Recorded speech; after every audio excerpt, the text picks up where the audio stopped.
This is Lucky Links. How valuable is that fear of loss to you?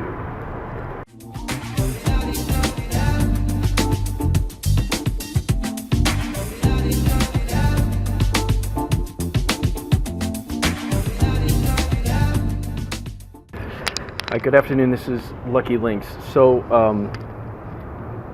I think some of the last topics that I brought up have been making people's heads bleed. So I'm gonna ask the cards today what people really need, and I started throwing them out here. So I got the Jack of Hearts, and I got the Six of Diamonds, and then I got the Seven of Clubs, and I got the Jack of Clubs.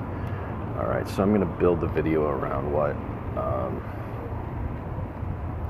what's coming up as the important topic. So the subject of this is how people hesitate on taking action for fear of bad news or for fear of loss.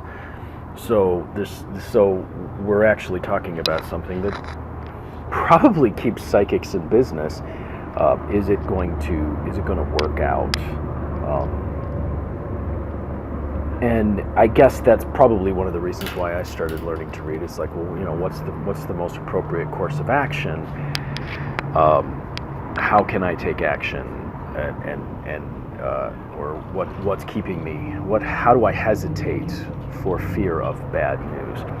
So the question that I'm posing today for you guys is, how much are you missing out on life for fear either of failure or for fear of loss? And the other question then is, in those cases where you actually take a risk and you go down the road towards something that you're really destined for, you're really good at, you really love, you're really passionate about, when you lose something in those cases, is it really a loss? Is it, when it's something that's inhibiting your passion, when it's something that's inhibiting your life from being what it's really destined to be, or your destiny, and you lose something, is that really a loss? That's the first piece I'm going to ask. The second piece is, while I see all the time people fearful to take a risk or take a chance because of fear of losing something, or fear of some loss, or fear of news of some loss, or some repeated loss that they've seen before in their life coming back, the question is, how many of you actually wonder if you would be surprised by a victory or by actually winning the prize? And then I'm going to finish it off with these few pieces here. So then, wow, it's all about uncertainty. So when you do this again and again, and when you start to hesitate, and when you start to be afraid of making the right choice, a lot of things start to happen. One, you start to compromise who you really are, and you start to compromise your own values. So when you're actually afraid of loss, or afraid of taking a step, or afraid of taking an action because of some fear that you're going to lose something, either a relationship or some piece of security or some piece of whatever it is, we start to compromise. That's the first thing. We start to compromise who we really are, and then what happens after that is we start to compromise our gut feelings.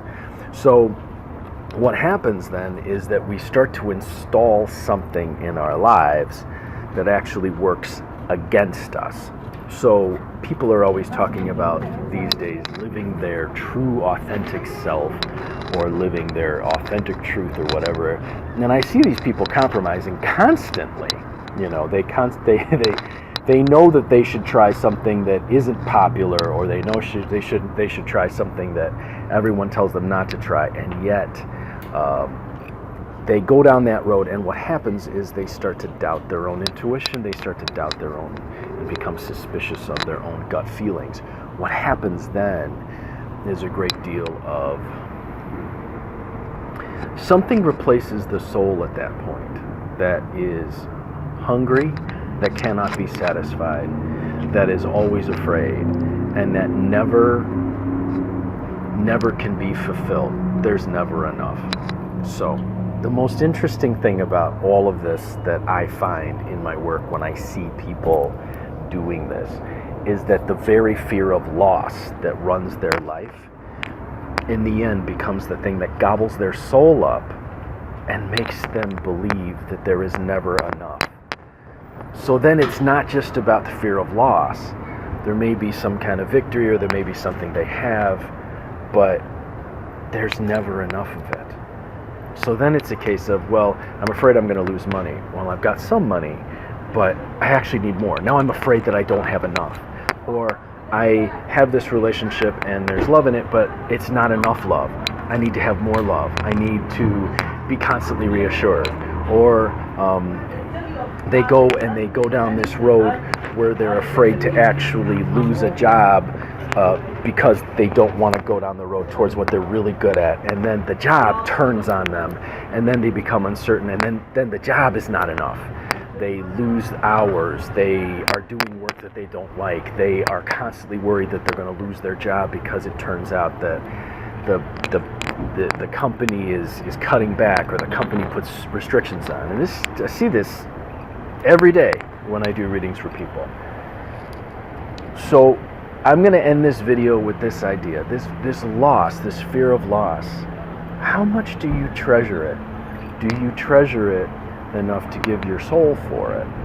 Because this little fear of loss that starts people down an uncertain road of not taking the risk that they want to take, or not going down the road that they really want, or not going against public opinion, or being afraid of other people's criticism, whatever it is. Or that fear of rejection from going up to that person and saying, hey, how you doing? I like you. How valuable is that little fear of loss to you? Because when that becomes your whole treasure, it eats away at your soul, and in the end it becomes the all-consuming, gobbling monster that just swallows up everything in your life. There's an alternative. Have a little courage for a little bit of a risk and a little bit of competition. Don't worry so much about loss. And maybe you may set yourself up for greater success by recognizing that surprises can happen and you could actually win.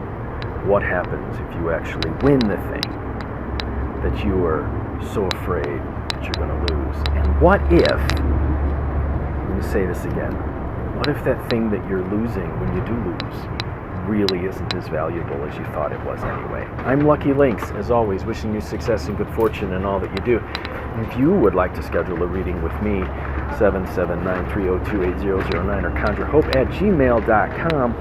And if you would like for me to help remove some obstacles from your life by doing Tibetan Kilcore work, where I create a map of your life and use Tibetan processes specifically to help remove those obstacles, or to set some things in motion, contact me same way, and I'll tell you how that process works. And if you guys want to learn how to read playing cards like this, I have a playing card course in a secret Facebook group, and I also have one in basic tarot, one in intermediate to advanced tarot, one in Mexican Loteria, one in how to read the crystal ball, and then 2 in Lenormand, one in Lenormand Basic and one in the Grand Tableau. If you want to take any of these classes, then contact me, 779-302-8009 or conjurehope@gmail.com, and I'll set you up there. Also, for those of you who've donated, thank you very much for the donations. And if you like these videos and you want to donate to help keep them coming, well, then by all means, I will put my PayPal, my Venmo in the thing below. Hey, this weekend, how about you take one risk and see if it doesn't turn out in your favor?